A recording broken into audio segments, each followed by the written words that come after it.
Late Night Health continues. Our guest is Thomas-Greither, and he is the CEO of Castle Rock Water and Flora Health. We also have in studio Josh Lane, who's being very quiet and very patient with me, and I thank you for that, Josh. That's only on camera.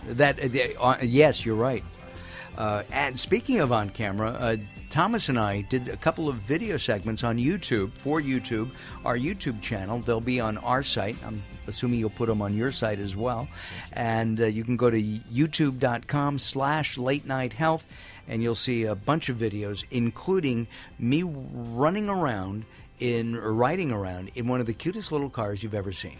It's a Tango, and we're going to be talking to the CEO of that company next week here on Late Night Health. We were talking before the break about Floradex. It's got iron and herbs. I've been told that men don't need iron, and then let's talk about the process that you use to make this, and I understand this process has been used now for many supplement companies. It's a very unusual process because in the 50s they experimented with yeast, basically brewer's yeast, the same yeast beer is made, and they started to feed the yeast nutrients, and they saw that the yeast cells increase the iron content. So they transferred the iron into an organic absorbable iron, which is really unusual. And we found out if you give it to the human bodies that the body is actually taking it up easier. And the most amazing is that it does not constipate. A lot of the iron pills was the first thing they do. They constipate you, and you always complain I have to take this iron. Well, Floradex with these yeast extraction basically make the iron organic, absorbable. It makes it more bioavailable. Makes it more bioavailable. That's the right term, yes. I remember taking iron tablets, I think, as a teenager. I don't remember why. What, Geritol? Yes, thank you. No, that's now. You and I are taking that now. But do you remember Geritol ads? Can you sing the jingle? I don't think I can. But I remember my dad taking malted tablets and iron tablets before he worked out. He worked out at Vic Tanny's. That's how long ago that was. Is iron good for men as well as women? Depends. Obviously, women, especially women who go through their cycles, the natural cycles, they lose a lot of blood, so they have to replace a lot of blood. The need for iron is much greater for women than it is for men. But it's men, we had fantastic results with Olympians, especially rowing, Olympic rowers, Olympic skiers, and they have been heavy Floradex user for the longest time, because if you have fresh red blood cells in your body, you're able to take on more oxygen, and that translates immediately better endurance, more energy. Well, I feel this, if I don't exercise, which is a terrible thing, because Josh hasn't invited me to his Pilates class yet, or yoga, I meant. If I were to take this, will I feel more energy,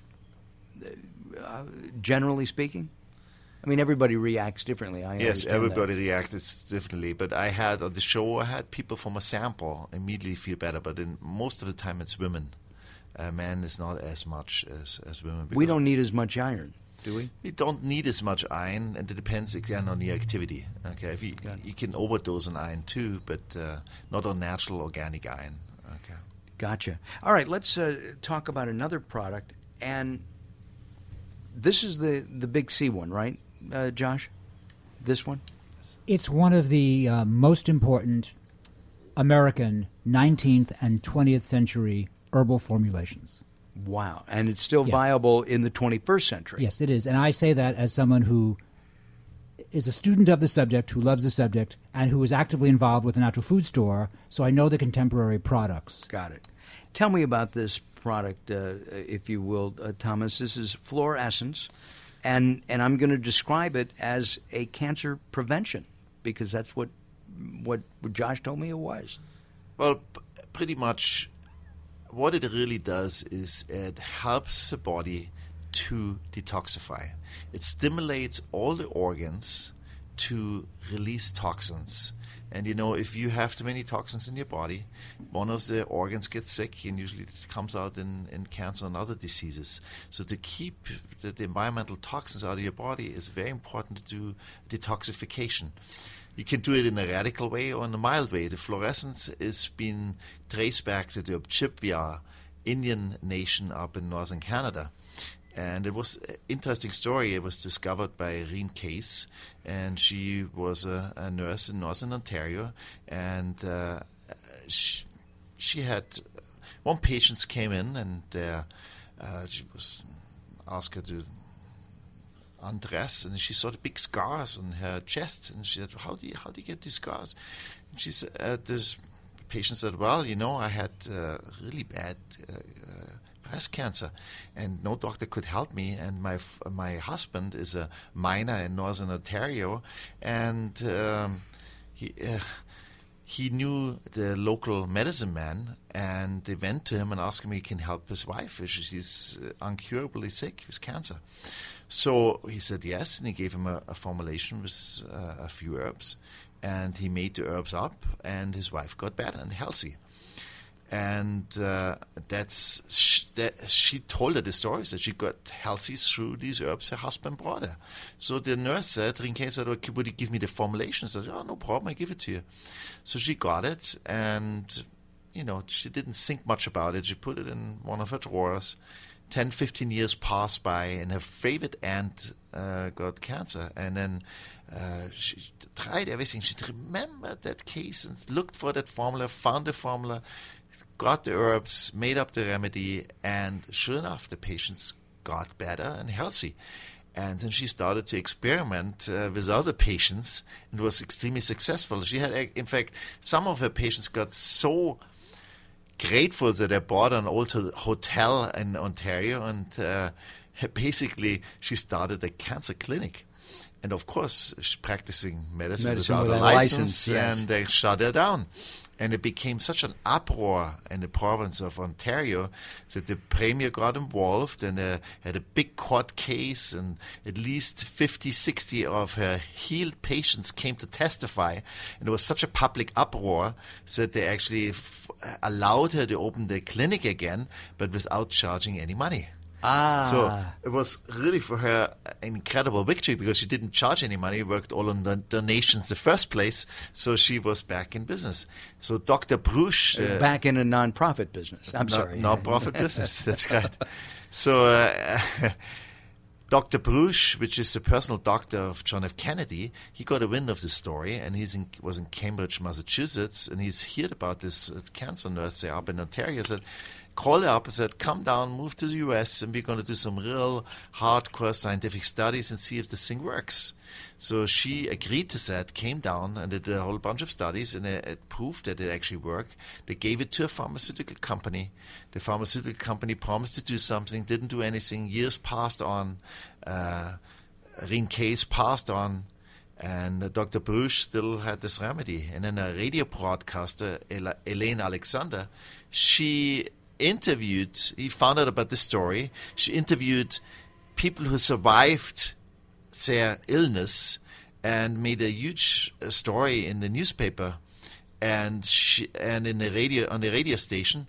And she then went on to talk to Dr. Bruch, became very friendly. And as Dr. Bruch said, "Well, I'm old already too. If you want to do something with this remedy, do something with it." And I found out about the story and started to make the remedy, and somebody told me there's this Elaine Alexander, she has something to do with it, I should talk to her. So we talked, and I met Dr. Bruch, and in a few hours we had an agreement to worldwide market that remedy Elaine was working on. So we're actually the only company who still pays a royalty.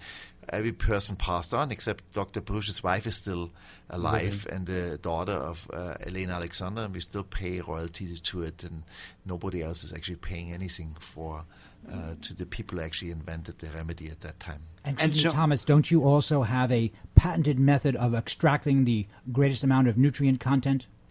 It's not a patented method, it's a trade secret more than anything. Sometimes better to have a trade secret than to have a patent. So we actually developed a method where we can extract 30% more active ingredient in a completely natural way using a centrifuging technology, and have basically our product has 30% higher active ingredients than if you could make it yourself.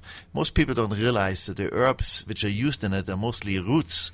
And roots, if you just make a tea bag with boiling water, you don't really get any alkaloids out of it. You have to really boil them for at least 10, 15 hours to get anything out of them. So it's really essential to do the proper way of doing it. If something just popped in my mind, and that is, do you believe in pharmaceuticals at all? I mean, you're in the natural food and supplement world. Are there cases, times when you would say a pharmaceutical drug is something that you should use? That's a very good question.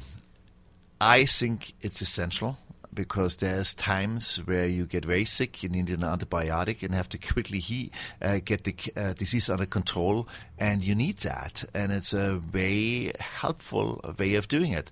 The problem I have is with a lot of the remedies were available, and you just look in a newspaper or on the radio or somewhere else, it's about a half an hour, 2 minutes ad and a half an hour side effects, or a 1-page ad and 2 pages of side effects. So this is the problem I have. I say go back to nature. A lot of the remedies nowadays, every single remedy has its origin in an herb. Just take aspirin. Absolutely. Aspirin is salicylic acid, and actually willow bark is the original from the native Indians. They used it as a painkiller, and we synthesized it. And because you can synthesize a salicylic acid chemically, and you can get a patent on it. So you can't Thank patent. you, Mr. Bayer. Yes, you can't patent an herb. So nobody's interested to have an herbal product because you can't patent it. If, God forbid, you're in a car accident, I mean, you don't want to wait for you want 100%. You need to have you have to have the doctor. Right. I'm a big believer. I have my own personal doctor, so you should check yourself through. We have to work hand in hand. And a lot of times now is that who makes the money? Is the big pharmaceutical companies and it's the insurance companies. And the doctors are really the ones who get squeezed.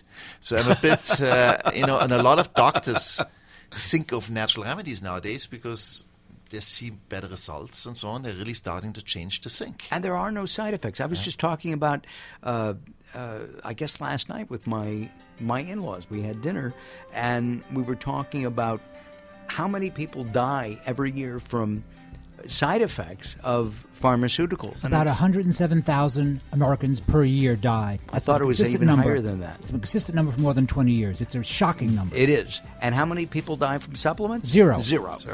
And if one pass on, you know what would happen? Would be all over the press and would try to kill the whole industry. Our guest is Thomas-Greither. He is the CEO of Flora Health, and we're going to continue our conversation with him in just a couple of moments. Check us out at latenighthealth.com.